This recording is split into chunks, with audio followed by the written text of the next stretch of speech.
Welcome to the Technology Tips by Centron video podcast. I'm Paula Flam, your host for the show. Don't you just admire the professional look of an email signature when it's done well? Much more than just a name, a well-designed email signature represents your brand with text and graphics. In today's video podcast, I'm going to show you how to create professional-looking email signatures in Gmail and Outlook. We'll start with Gmail, then do the same thing in Outlook. In Gmail, click the gear in the top right next to your icon or avatar. The basic visual settings appear. Click See All Settings. You'll be on the General tab of the tabs across the top. Scroll down quite a ways until you see Signatures. It's almost at the very bottom of this window. If you had an existing signature, you could edit it here. Since this is our first time creating one, I'm going to click Create New. I'm going to give it a name. Create. You can edit this name here if you decide to refine it later, because it's possible to create multiple signatures by clicking Create New again. Maybe you'll have one for your cell phone, maybe you'll have one that doesn't include your phone number at all. It's very flexible. You can create as many signatures as you like and deploy them any way you choose. So in the block next to the signature that I have highlighted, the only one I've created so far, I'm going to go ahead and type what I want my signature to say. I'll start with my name, then I'll add my title, then my phone number,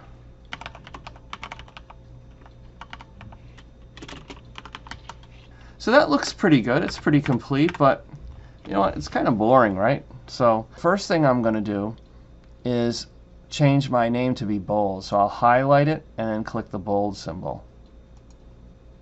Yeah, that's good. But I also want to change up the font and maybe make it a little larger too. So I'm going to highlight all the text this time. In this drop down that says sans serif, I'm going to click that and choose Tahoma. So that made it even smaller because Tahoma is a smaller font than the base sans serif. So now to make it bigger, I'll click the little sizing icon and I'll make it large, like that. That looks pretty good. The only thing left for me here, I guess, is to add my logo. To add my logo, I'll position the cursor where I want it to be and click this little insert image icon. By default, the system is going to show us the images that we have in our Google Drive already. I've already uploaded both my Centron and my WizKids support logo. If I hadn't, what I could do is I could go to Upload, and then I could go into my file system, find the logo that I want to upload, drag and drop it like that. That's going to insert the logo right into my signature where I have it here. So now that you've created your signature, I'm going to show you how you can use it. Click Compose and then click the pen icon, and this will insert your signature. Centron Paul. There. And I can type, "Hi Steve, please see my attachment." Whatever you'd like to say to Steve. He's going to get your email and he's going to see your signature nicely at the bottom. This little line here is not an option. That's something that Gmail inserts. That's always there. That's great if you've created a unique signature. A lot of times, like me, you're going to want your signature to automatically show up. You're not going to want to have to click the pen icon all the time to get it to show. The way you do that is here in the Signature Default section. For new emails, you choose the signature you'd like to use. Notice that I can choose to use different ones here if I wanted to. I might want a longer version of my signature with all the details and links to my website for new messages, but on a reply I might use a shorter version to be more concise. Make sure that you scroll down to the bottom and click Save Changes to preserve your work. That covers Gmail signatures, but let's take a look in Outlook to see how you can create signatures in that product.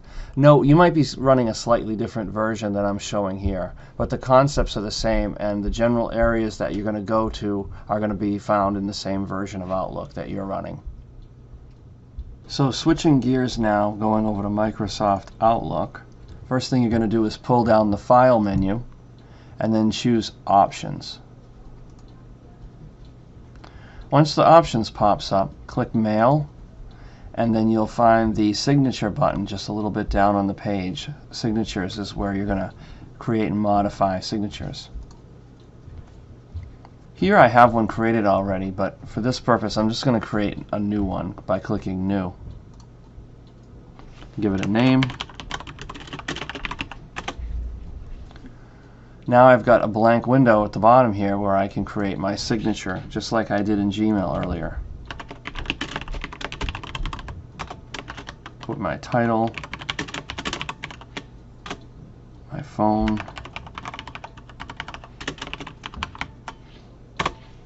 and then just like I did in Gmail, I'm going to highlight it and make it bold.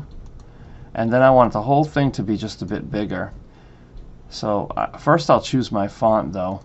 I had done Tahoma on the other one. You'll notice from looking at this screen here, you'll notice that there's a lot of other options that you can choose from. You're not limited to just the small selection that you're limited to in Gmail. Choose that one. Now I just need to make it larger. There we go. And then to insert a picture, I'll position the cursor again and then click this image here. That's going to pop up a screen where I can pick the Centren logo from my file system.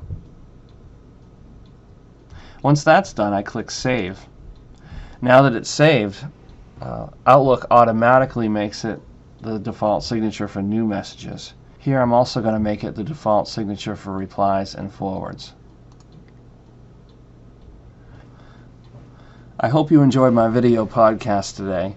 I really appreciate you watching, and like and subscribe if this was helpful to you. Please share it with your friends, and visit us at Centren.com and WizKidSupport.com. Thank you.